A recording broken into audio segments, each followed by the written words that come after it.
Hello friends, chapter 9 से example number 4 करेंगे। An aquarium is in the form of a cuboid whose external measures are 80 centimetre into 30 centimetre into 40 centimetre. एक aquarium है जिसमें मछली रखते हैं हम घर पे।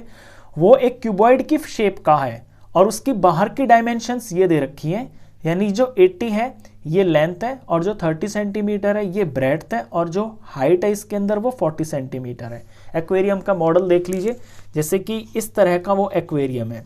तो यहाँ ये जो लेंथ है ये लेंथ है 80 सेंटीमीटर और फिर ये इसकी ब्रेड्थ हो गई है जो साइड हो गई है और हाइट हो गया ये ज़मीन से जितना ये ऊपर की तरफ है ये हाइट हो गई है।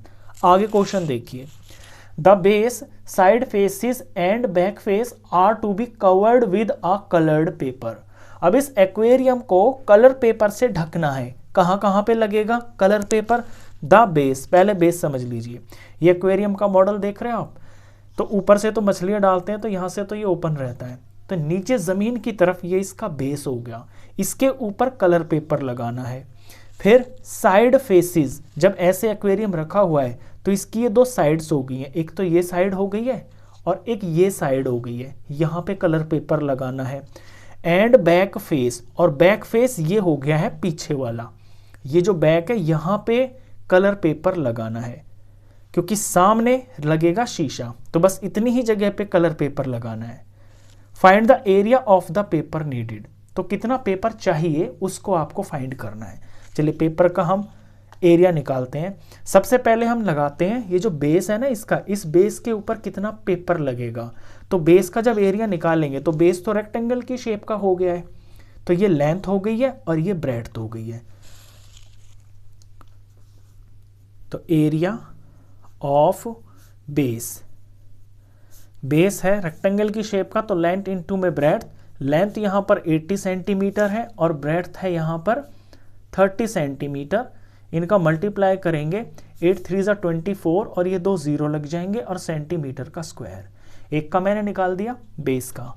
अब फिर है साइड फेसेस। अब साइड के इसमें दो फेसेस हैं, देखिए एक साइड तो ये हो गई है और एक साइड यहाँ पर, एक और ये दो। अगर मैं सामने से एक्वेरियम को ऐसे देख रहा हूँ तो मुझे यहाँ शीशे में से मछलियाँ दिख रही हैं, तो ये एक साइड हो गई है और ये दूसरी साइड हो गई है। ये दोनों साइड भी रेक्टेंगल की ही शेप की हैं, जिसमें से ये तो है ब्रेड्थ हमारे लिए, इस क्वेश्चन के लिए एक्वेरियम की ये ब्रेड्थ है और ये हाइट है, यानी ब्रेड्थ इंटू हाइट करेंगे तो हमें इस साइड का एरिया पता चल जाएगा। और क्योंकि ये दो है तो उसको हम 2 से मल्टीप्लाई कर देंगे। तो अब मैं निकाल रहा हूं area of two sides, side faces, area of two side faces. क्योंकि ये दो हैं इसलिए 2 से मल्टीप्लाई कर रहा हूं और एक का एरिया निकालने के लिए हमें ब्रेड्थ इंटू हाइट करना पड़ेगा। यहाँ पे ये जो ब्रेड्थ है और इंटू में ये हाइट है, वैल्यू लगाते हैं इसके अंदर। ये 2 हो गया, ब्रेड्थ यहाँ पे 30 है और हाइट यहाँ पर 40 है। इनका मल्टीप्लाई करते हैं तो 3 4 ज़ा 12, 12 2 ज़ा 24 और ये फिर ये 2 जीरो, तो ये 2400 सेंटीमीटर स्क्वायर आ गया। तो 2 का तो मैंने निकाल दिया। एंड बैक फेस, अब बैक फेस को समझिए। सामने से मछलियाँ दिख रही हैं शीशे में से, इसके जस्ट अपोजिट ये जो है ये इसकी बैक फेस बोली जाएगी। तो एक्वेरियम की यहाँ पे ये तो है लेंथ और ये एक्वेरियम की यहाँ पे हाइट है। तो लेंथ को जब हम हाइट से मल्टीप्लाई करेंगे तो इस रेक्टेंगल का एरिया आ जाएगा। तो अब निकालते हैं एरिया ऑफ बैक फेस, वो निकलेगी यहाँ पे लेंथ इंटू में हाइट से, लेंथ इंटू में हाइट। लेंथ है यहाँ पर 80 और हाइट है 40। 8 4 ज़ा 32 और ये 2 जीरो मल्टीप्लाई के साथ में आ जाएंगे तो 3200 और सेंटीमीटर स्क्वायर। तो तीनों का मैंने अलग अलग निकाल लिया। मुझे निकालना है एरिया ऑफ पेपर नीडेड, जो टोटल पेपर हमको चाहिए, तो इन तीनों को हम प्लस कर देंगे। तो therefore area of paper needed,